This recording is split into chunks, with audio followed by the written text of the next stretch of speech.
It's so good to be here in my home, here in Chesterfield County. It was a short commute for me, and thank you all for making it today. And thank you for the invitation to speak today. I'm honored and flattered and humbled, really. It's a big charge to tell you how we're going to create equity in education, right? So I'm up for the challenge here today. And again, it's good to see some friendly and some friends who I haven't seen in a while as well. So it's good to have you all here. The clicker. Probably, but the first thing I want to do with you is this, a little activity. I'm a teacher by trade, so we're going to do an activity where I'm going to get you all thinking, moving, and if you don't mind today, I'm going to do a little teaching too and maybe some preaching. But the first activity is I know what you're thinking. What's this white guy going to teach us about equity, right? Is that what it was? I heard the laughter. I heard it. So, little game. No talking, just in your brains. Choose a digit between 1 and 9. Lock that digit in. We're going to do some math. Multiply that digit by 9. You have a new number. Take those two digits of that number and add them together. So if you have 42, 6, if it's 7, 0 plus 7. One last math step, promise. Subtract 5 from that number. So now you have your new number. Associate that with a letter. So 1A, 2B, 3C, 4D, so on. Without hesitation and no talking, just inside your brain, I want you to lock in the very first country that you can think of that begins with that letter. You have your country? The last letter of that country, I want you to think of the first animal and lock that in your brain. Now the last step. Last letter of that animal, think of a color. I said I know what you're thinking, but I can't believe why so many people are thinking about orange kangaroos in Denmark. Who's thinking of orange kangaroo in Denmark? All right. That's my presentation. Thank you so much. Now, if you were thinking about some koalas or kittens, that's okay. Maybe in the Dominican Republic or Dubai, you may have, or if you didn't get something like that, check your math skills and come back later. So, moving right on. If you tweet, please feel free to follow me on Twitter or our school. I think I'm actually sitting like on 666 followers, so somebody could follow me. I do not want to be on 666. So someone please follow me on Twitter. I appreciate that. I want to take you on a virtual journey of our school today. I wish I could get a few buses. We could all head to Ecoff Elementary School and see what's happening there. Everybody's in full swing today. But we are the tribe. Our mascot used to be the Indians.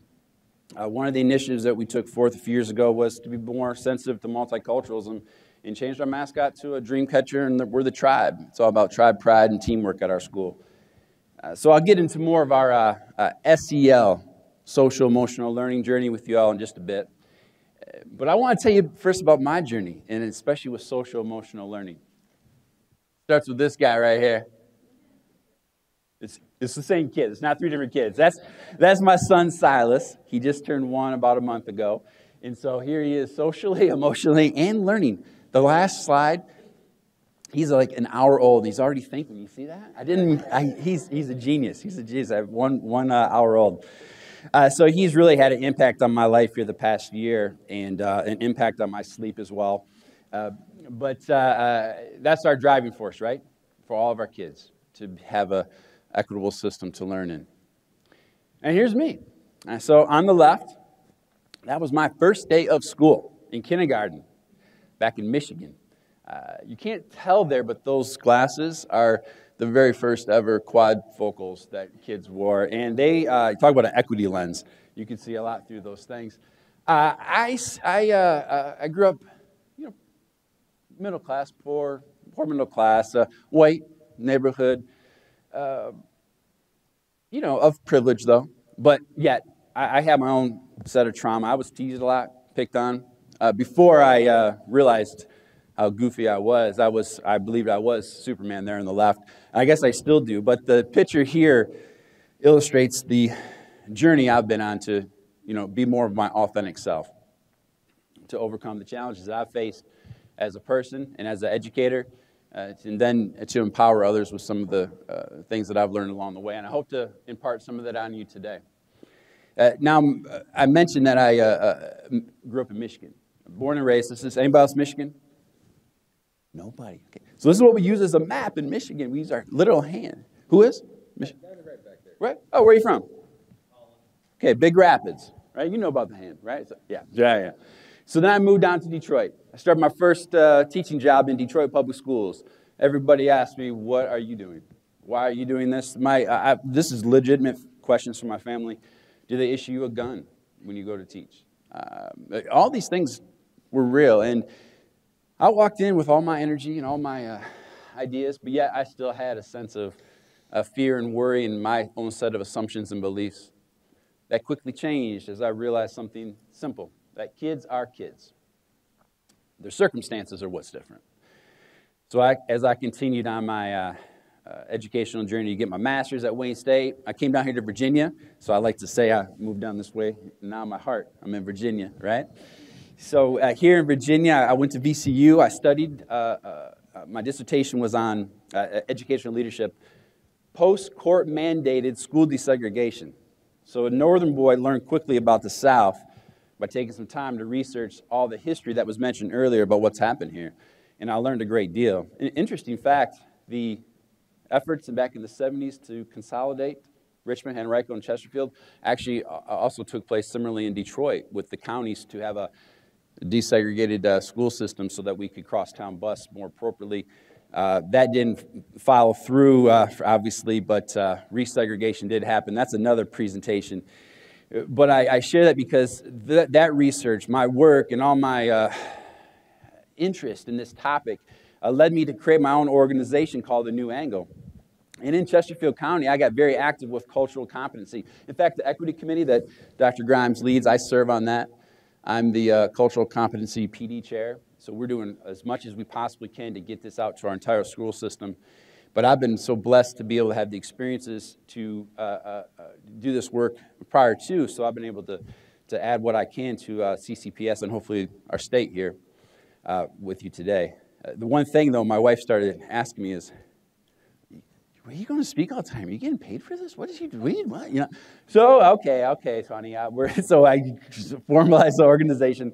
And we started, I started to explain why I was out so much sharing with people. I just couldn't help it, though. I just love getting out and sharing with folks. So this is my organization. I'm real big into diversifying children's books. I'll talk about that as well in a bit. The purpose of A New Angle and really myself is all about creating equity in education. Second step, collaborate with educational leaders to make it a reality. And they say keep things in three, so go back to C number 2. That's what we're here for today. Anybody seen this cartoon? Couple people. So I think you know most of the people at your table.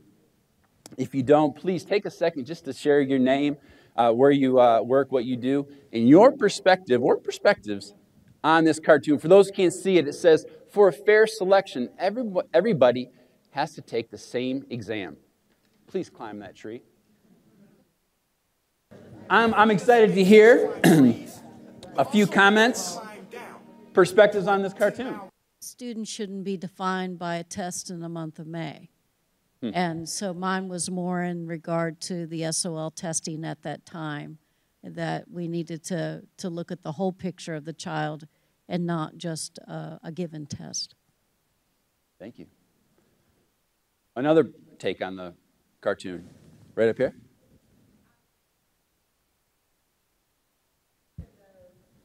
Animals, although our students are not animals, but each of those animals need something different in order for them to be able to get up the tree. Simply stated, thank you. One more. Yes. So if you relate it to equity, it's about giving each individual animal or child what he or she needs as opposed to treating everybody the same.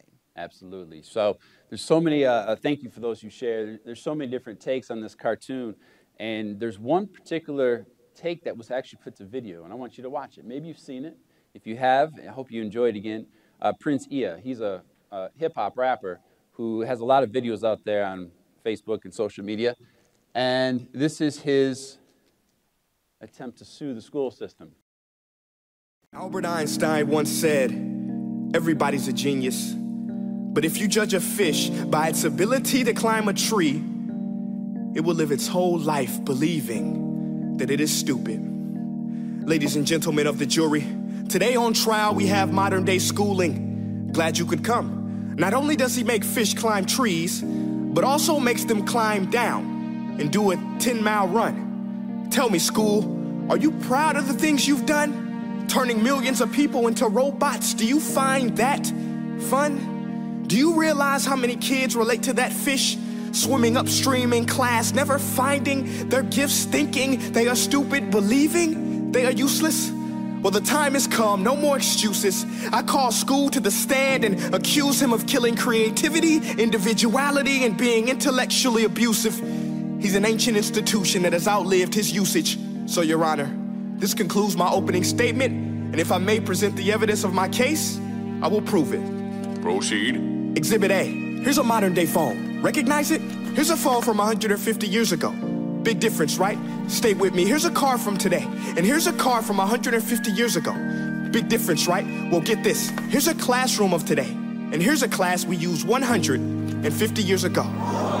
Now, ain't that a shame? In literally more than a century, nothing has changed. Yet you claim to prepare students for the future? But with evidence like that, I must ask, do you prepare students for the future or the past? I did a background check on you and let the record show that you were made to train people to work in factories, which explains why you put students in straight rows, nice and neat, tell them sit still, raise your hand if you want to speak, give them a short break to eat, and for 8 hours a day, tell them what to think. Oh, and make them compete to get an A letter which determines product quality, hence grade A of meat. I get it. Back then, times were different. We all have a past. I myself am no Gandhi. But today, we don't need to make robot zombies. The world has progressed. And now we need people who think creatively, innovatively, critically, independently, with the ability to connect. See, every scientist will tell you that no two brains are the same. And every parent with 2 or more children will confirm that claim.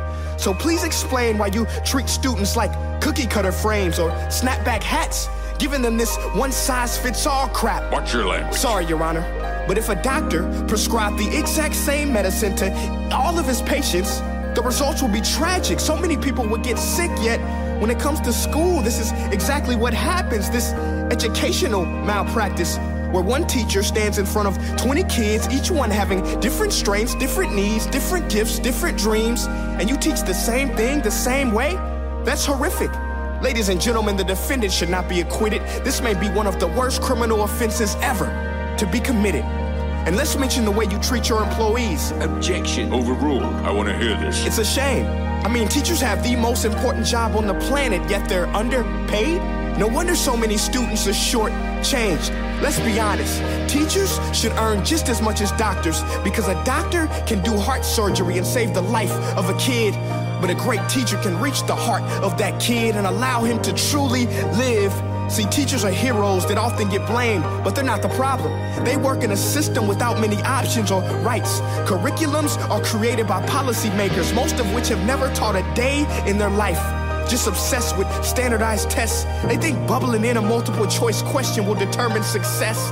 That's outlandish. In fact, these tests are too crude to be used and should be abandoned, but don't take my word for it. Take Frederick J. Kelly, the man who invented standardized testing, who said, and I quote, "These tests are too crude to be used and should be abandoned." Ladies and gentlemen of the jury, if we continue down this road, the results will be lethal. I don't have much faith in school, but I do have faith in people. And if we can customize healthcare, cars, and Facebook pages, then it is our duty to do the same for education, to upgrade it, change it, do away with school spirit, because that's useless. Unless we're working to bring the spirit out of each and every student, that should be our task. No more Common Core. Instead, let's reach the core of every heart in every class. Sure, math is important, but no more than art or dance. Let's give every gift an equal chance. I know this sounds like a dream, but countries like Finland are doing impressive things. They have shorter school days. Teachers make a decent wage. Homework is non-existent, and they focus on collaboration instead of competition. But here's the kicker, boys and girls. Their educational system outperforms every other country in the world. Other places like Singapore are succeeding rapidly. Schools like Montessori, programs like Khan Academy, there is no single solution. But let's get moving, because while students may be 20% of our population, they are 100% of our future. So let's attend to their dreams and there's no telling what we can achieve. This is a world in which I believe, a world where fish are no longer forced to climb trees. I'll rest my case.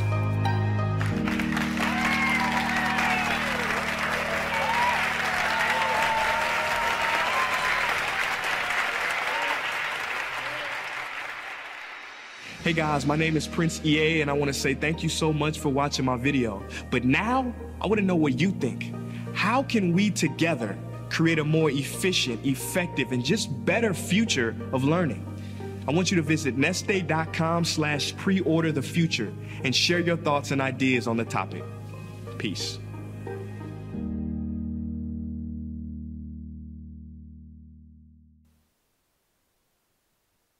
The individualization reform movement, I think, is strong in this country. Schools aren't exactly where we need them to be, but we've come a long way. But we all have image of school when we went there, and that indictment was true then. I don't know that it's still true now. Okay. Others? Yes. I'd probably have to agree to disagree, because I think that it is true in many classrooms and in many schools. However, my only issue with the entire thing is that he put schools on trial and not government on trial, because I don't know anybody who works in a school system and touches students' lives who are in agreement with what we do to our students. And everything that he said is so true. We're never going to get a fish to climb a tree. We can put him in the tree. Yeah. We'll never get him to climb that tree. And we have students who have needs, and those needs aren't equal. We need more equity. We need more resources, and we need to recognize the differences that our students have. Thank you for already to start the dialogue, the courageous conversations here today. I saw another hand. Yeah. My take on it is that a lot of what he said is very valid, and I think back during the day, teachers found a way. They found a way to teach with little resources. Mm-hmm. Today, I think a lot of the teachers are so used to having these things themselves. And when they get in the classroom and they don't have it, they don't know how to be creative. And I do think some of it is the schools, and not just, and I am a school board member, but I tell my teachers and my principals and my superintendent the same thing. I think we use too many excuses. But once again, I come from a mindset where I can feed 4 people 3 meals off 1 chicken. So I do think that more could be done if the teachers, the principals, and the superintendents would come out of that little box, think out that box, and take what you have and feed 4 people 3 meals with 1 chicken. You're stealing part of my speech, and you're in charge of lunch today, by the way. So save some money. It's fantastic. Thank you very much, man. One more. Anyone over here? Yes, ma'am.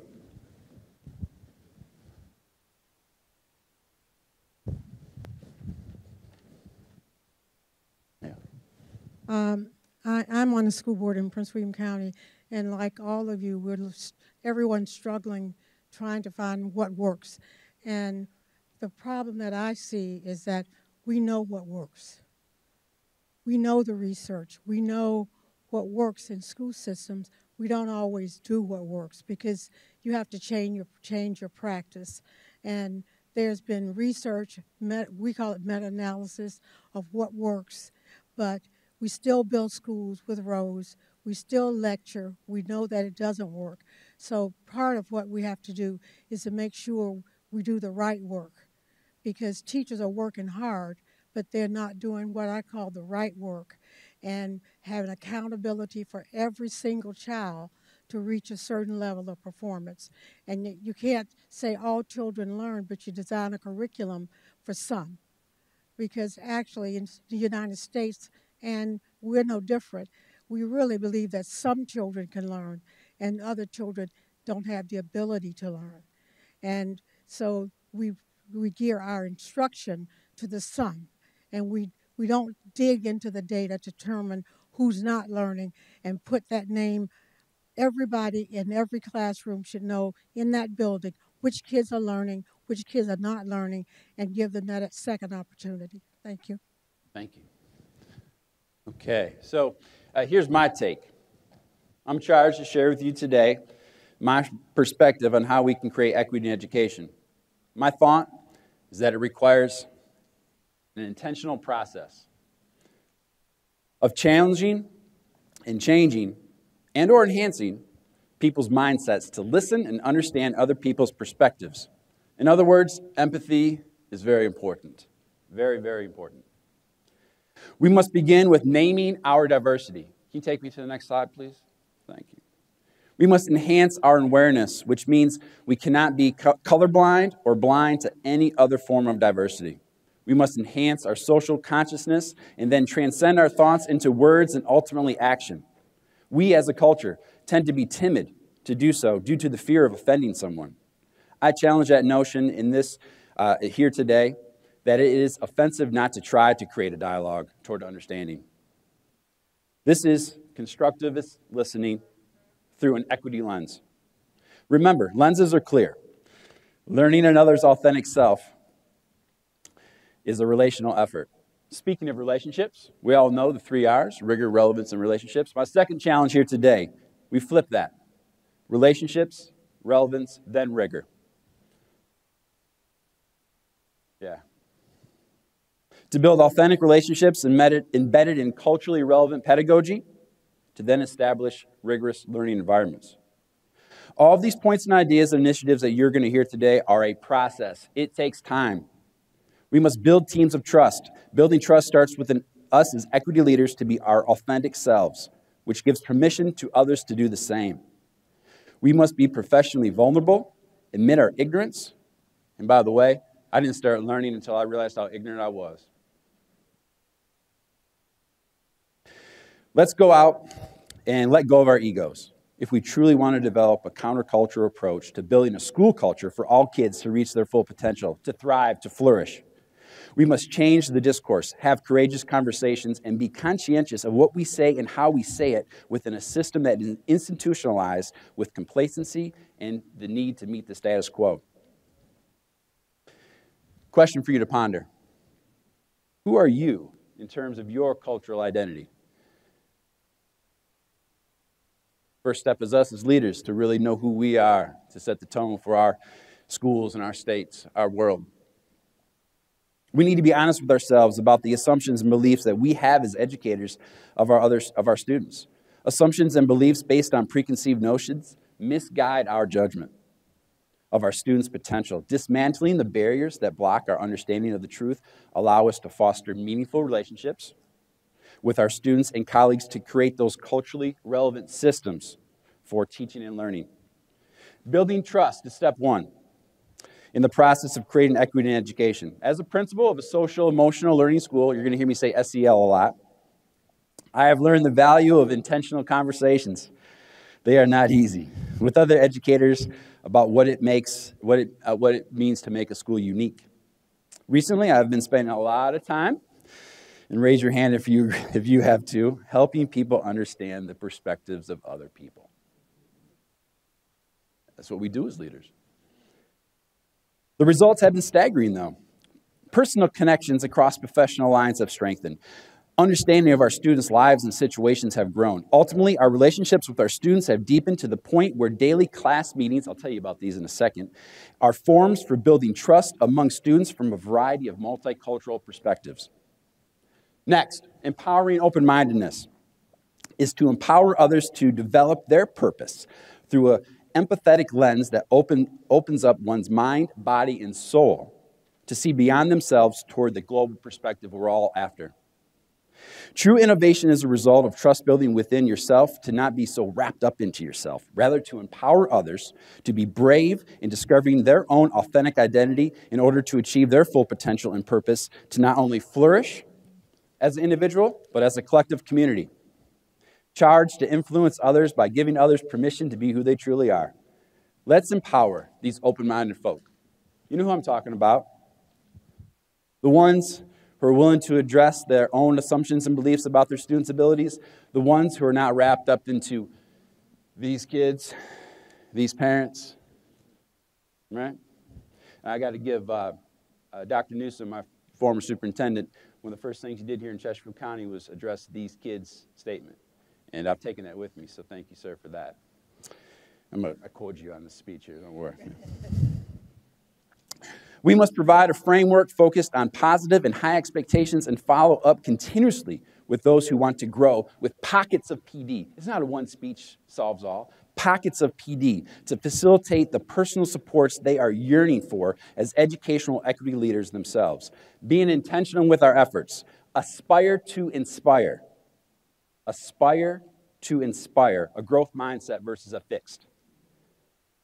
Next question for you to ponder as I continue here.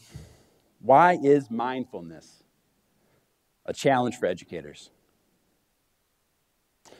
So I've learned to surround myself with a group of like-minded and like-hearted folks in education. While having honest and intentional conversations is important in creating equity, also having the courage to confront others who lack an open-minded approach is the next leap.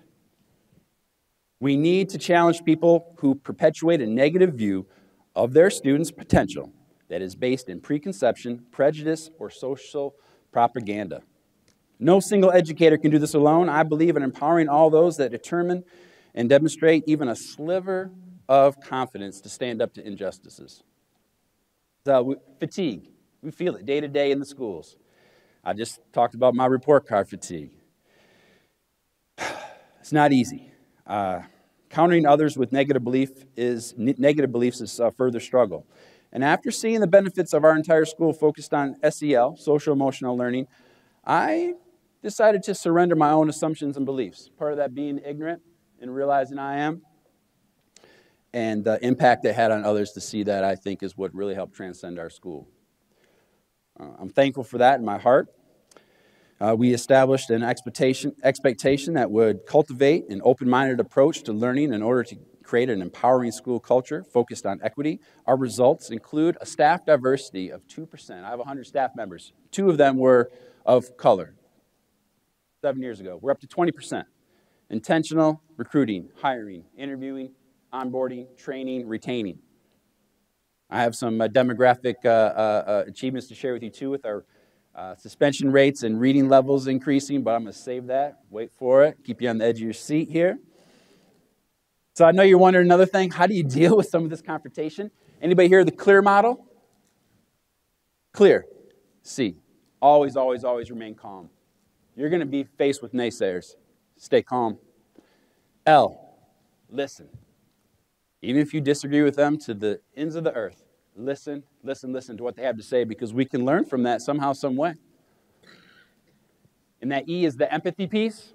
We have to understand what we're hearing them say in order to help them understand what we're saying, and we can meet halfway. The A is the tricky part.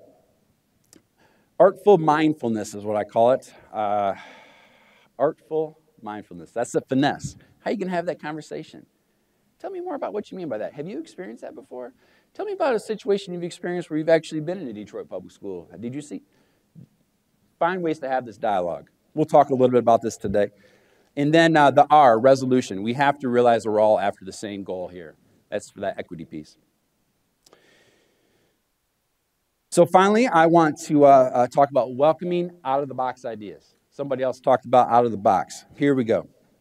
So creating equity requires innovation. We must rid ourselves of the twatty mentality. Anybody hear of twatty? T-T-W-W-A-D-I? Anybody know what that stands for? That's the way we've always done it. Twatty. That's the way we've always done it. Why do we need to change it? We need to change it. There's no other business like ours in the world that allows and even encourages stealing of ideas like the world of education. Let's do it. Let's take the best of Hattie, Montessori, what's happening in Finland, and make it our own. Let's be brave, take risks, bring business models into our schools like agile frameworks, scrums. Let's go to the people and ask them what they think, teachers, parents, community members, kids. Let's leave the box and then come back in the box to revolutionize the box with ideas from the people most affected by the injustices that exist. Final question for you to ponder. Who can you learn from the most?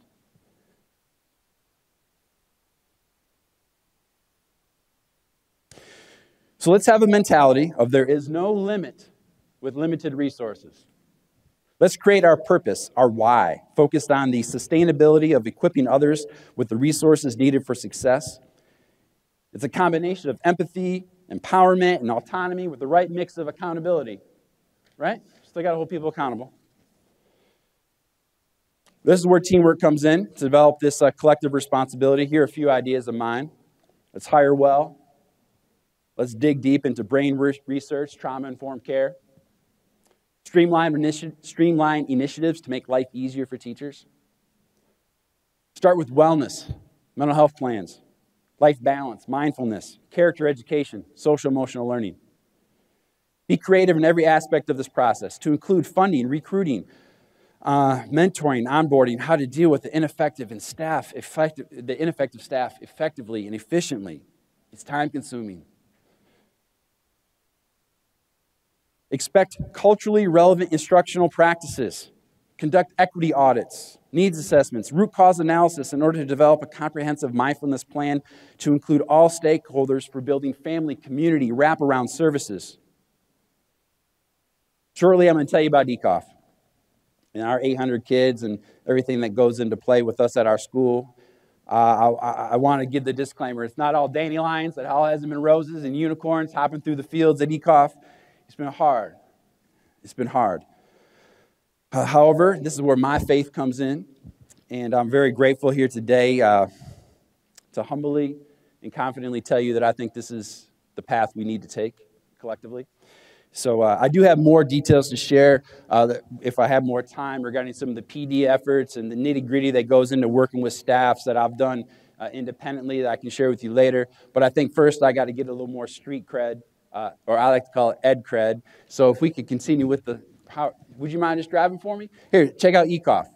So here's our demographics. We are a microcosm of Chesterfield County, of Virginia, of the country, really. The socioeconomic breakdown, when I started as principal 7 years ago, we were only 25% of our students in poverty. We are just now becoming a targeted Title I school. So everything I've shared with you, we've done prior to the Title I funding that's come. Hats off to our teachers. I wish they were here to hear me say that and give them a round of applause. Continue on. My time is already going fast. So 3 years ago, here's our suspension data. 58 suspensions. You can see the disproportionality. It just wasn't good. We had to do something. Thank you. Keep rolling. Reading performance, we're in the 60s. Same with the math. It was just a struggle. It was just the truth. Couldn't juke the stats. I mean, this is what it was. Thank you. So, I brought in what I knew about equity, brought all the ideas of cultural practice leadership, flipped the 3 R's and kept it on moving. You may be seeing a few more of these slides. I don't have my clicker. Did I lose my clicker? Here, I'll do it. I got it. Anybody seen this visual here, right? I really don't like this one so much because then it gets into race and then you get a preconceived notion and gender and who's better than who. I like this one, though. It's all about plants. I use animals and plants, right? I don't know if you can read it at the bottom. We all need the same thing to survive, but we might need the slight variations in conditions around us to truly thrive. Plants need different amounts of water and sunlight. We got to get our kids different amounts of love and attention and supports. So Ecoff's purpose, we're all about institutionalized SEL to create equity. Step 2, you see it there, and of course, keep hitting 3s. Focused on SEL, the process was about empowerment. If you don't know about SEL, here are the competencies. Self-management, self-awareness. Starts with self.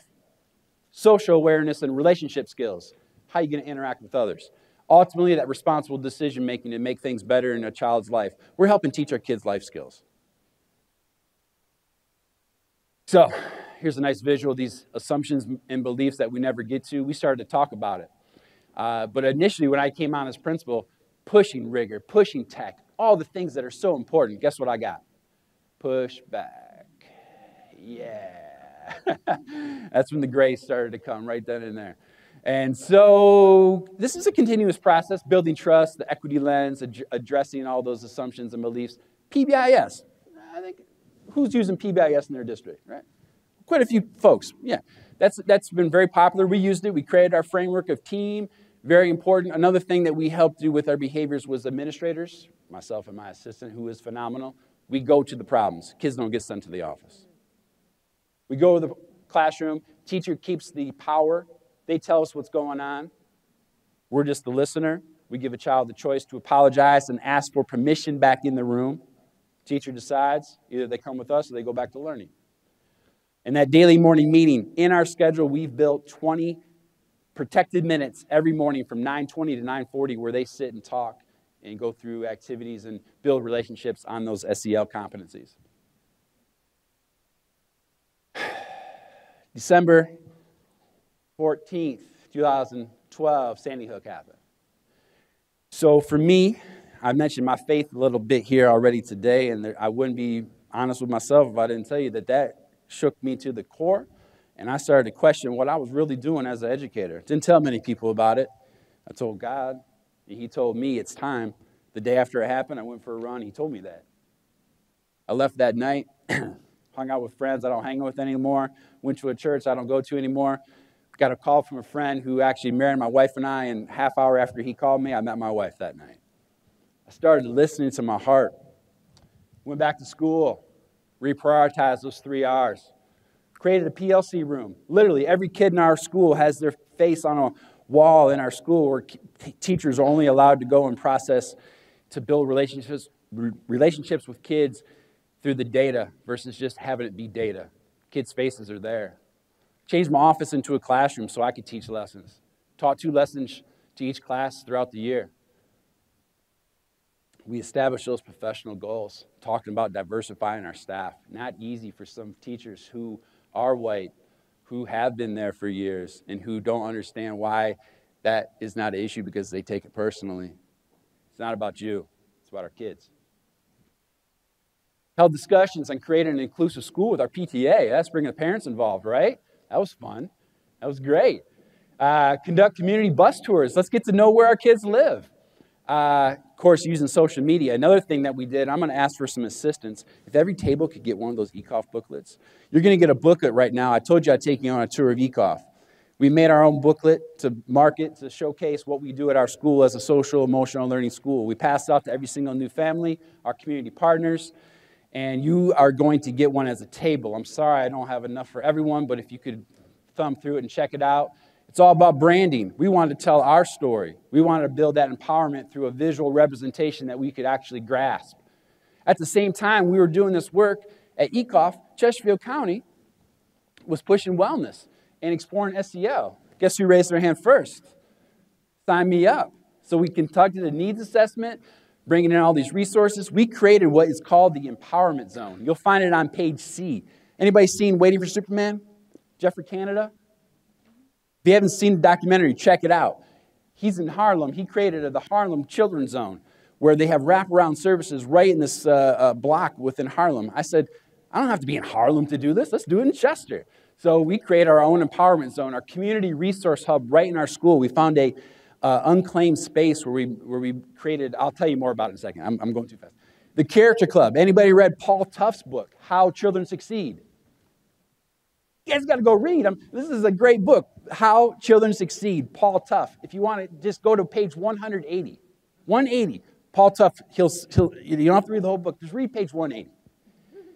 He talks about character education. He talks about the need to build foundational skills in kids, about these life skills, SEL, and what we need to do. So I'm going to tell you about the Character Club in here in a second. Here's a picture of the Empowerment Zone. Here's the Character Club. I took the 7 character traits he talked about. Gratitude, curiosity, social intelligence, self-control, optimism, grit, and zest. Maybe you heard a little bit about grit, Carol Dweck talking about that. Change those terms into actual superhero kids. So kids can identify with what they mean. These kids turn into superheroes. They go throughout the school and help empower other kids with these traits. They got a little friend named Query. In fact, there's a Query in our school. I'm going to jump ahead to that here. Query. A box. Kids can write letters to Query saying, I'm having trouble getting along with my friends. I'm not doing well with math. Something's wrong at home.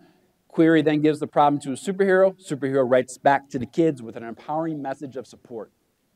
You may have also noticed the intentionality of the diversity of the superhero kids. Children's books. Frustrating.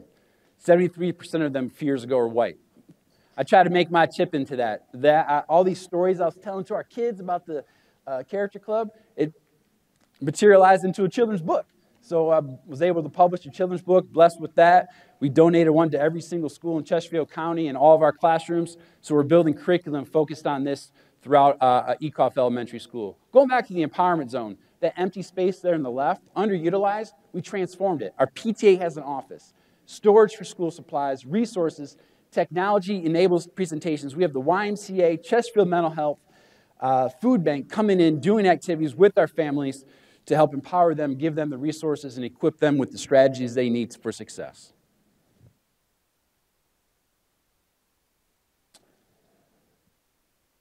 There's the Character Club. What's been fun about it is we actually then took our fifth graders in terms of leadership opportunities, and they applied to be on the SEL Council, and they each get a T-shirt that matches the superhero symbol. So they go around to the morning meetings on Fridays to help encourage the younger kids to be the best they can be, like a superhero as well.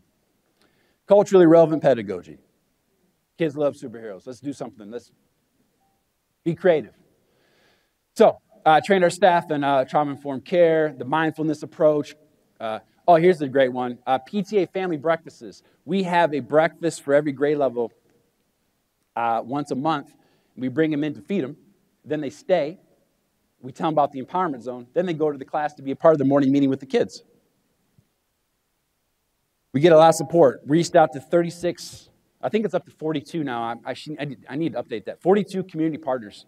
Our PTA reached out. When we didn't have that funding from Title I, you get to be a platinum, gold, silver level member, and we get money. We use it strategically. And at the same time, we had to start developing some actual lesson planning for our teachers. So the CASEL standards, CASEL is the foremost authority in SEL. If you want a copy of the SEL standards, that I'm going back to Chesterfield County, work toward the standards and the initiative. We've created our own standards for social emotional learning to be taught. And we worked with Caring School Community, which is the collaborative classroom, because standards are so important in this day and age, there's no doubt about it. And so these standards here, I'm not going to go through this, I'm just going to highlight the fact that we're teaching kids to regulate their emotions, recognize their feelings. We're talking about cultural diversity, social awareness. Let's talk about it with our kids so they're not timid to talk about it. And really, those positive relationships, what it's all about. And ultimately, we're getting to this whole developing our community. It's all about the workforce. How are we getting our kids ready for the real world? Let's do it now. Earlier, the better. So the Caring School Community is part of the collaborative classroom. You can check them out. We've partnered with them in Chesterfield County. We were the first school in Chesterfield County to pilot an SEL program. Last year, 6 new schools were added, and moving ahead to next year, 6 more schools are added in this curriculum, in this philosophy, this approach. And it's not about the programs, it's about the people, the investment. I could only have 6 pilot teachers. I had 14 who wanted. Awesome problem. I milked that. I was like, I'm sorry, you can't make it, but hey, we'll try to get you some resources. We made the effort to get everyone on board intentionally. And since then, we trained the entire staff. And when I say the entire staff, our bus drivers, our office workers, our custodians, our cafeteria workers, everyone who comes in contact with our kids knows about this curriculum, knows what we stand for, understands what this is about. Yes, there's lessons. There's all sorts of things to connect with home. A cool thing, cross-age buddies. Every kindergarten class is paired with a 3rd grade, 1st with 4th, and 2nd with 5th. And we don't leave out our pre-K and special education students either. So they have a buddy across the school where to build those school relationships throughout the day, and they do activities and PBL projects. It's just awesome. It's what school should be. So we're still on the journey. Check this one out, right? So PBIS. We were doing PBIS, and I said, hey, staff, we're doing SEL now. What's the first reaction? Another one? Yeah. So every rapper, everybody who's cool out there changes their name. Puffy changes his name to P. Diddy, Prince to a symbol. We're now P. Bissell. Right? It's funny, right? Yeah, so you break the ice with a little humor. We're P. Bissell. We do it. Bring it all together as one. We have staff norms. Somebody mentioned norming. There's no doubt about it. You got to set that criteria. and norms for the classroom. How to help kids. What we do in the morning meetings, kids actually use the verbiage, I agree or disagree with something that someone else said. I heard that here today. Not easy to do as an adult. We're teaching kids how to do that. Again, we train the entire staff. Back to school nights, always important. We decided to also have back to school mornings. For the families who can't make it, hats off to our teachers again. They're coming double time. Families can't make it at night, let's do a morning. Why not? I told you about the booklet. Hope you're getting a chance to check that out. The character curriculum, trying to build some information off of the book that I wrote. The whole concept of personalized learning, we're pushing toward that. The Agile Scrum model, I mentioned that earlier in my speech. Has anybody read that book, Scrumming, Twice the Work in Half the Time? You got a long reading list I'm dropping on you here tonight. So check that out. It's a business model from the 70s. It's coming back. We're using it in Chesterfield County to push the agenda. We're actually teaching our kids how to use that to be more efficient. We're focused on goal setting, sustaining empowerment, and we're developing this instructional model that brings about the best of SEL and PBL, where there are checkpoints for equity checkpoints for culturally relevant pedagogy. Bringing in the 5 C's, creativity, critical thinking, communication, collaboration, citizenship into the lesson planning. STEAM resources, ideas, multiple teaching strategies to meet multiple learning strategies, intentionality with the lesson planning. This is what we're getting toward. That's what we want on the right. Teacher, that stress on the teachers? It's going to be okay. The kids can lead the way. We just have to teach them those skill sets. Here's our SEL council I told you about. It's our 5th graders who go about, just bring a smile to my face. They just do an awesome job helping to let all our kids know what we're about. So here's the data, okay? 3 years ago, 64%. You can't see it very well, but the next year we jumped to 74. Last year, 84% of our students on grade level. I guarantee you we're going to be in the 90s this year. Same thing with math. We're moving right on up, despite the poverty levels increasing. Check this one out. That suspension column on the left, that was the total students. Over 3 years, our total student suspension has dropped from 58 to 16. Kids are staying in school. The disproportionality, no longer. Students of color and students with disabilities, not the case. And that's because our kids are solving their own problems. Our teachers are more cognizant of how they're dealing with the problems. And us as administrators are thinking this through before we give out suspensions to do the right thing for kids and teach them how to do what's right. There's other SEL factors here. DESA, it's a Devereaux Student Strengths Assessment. We've seen increases on that. There's always the need for data, significant increases in those student strengths and those core competencies. There's qualitative results too. You can check these out. There's a link in here. I think this is going to be shared. There was an article in the Richmond Times about us, and a 5th grader was quoted. I didn't make these up. These are what people say. It's humbling. When you walk into Ecoff, you can feel that the school is a caring place. So, the final column there, we need to take down those barriers. We don't need those boxes. And we can do it. I believe it. A few tips. Build relationships. Let's create an approachable setup in our schools. Make people feel safe about coming in. Develop those culturally relevant lessons. Connect your teaching to their lives and empathize with their challenges and aspirations. Last slide I'm going to leave you all with. When it seems overwhelming, hopefully this will help you stay focused. Thank you all so much. I appreciate your time and listening. Let's stay connected.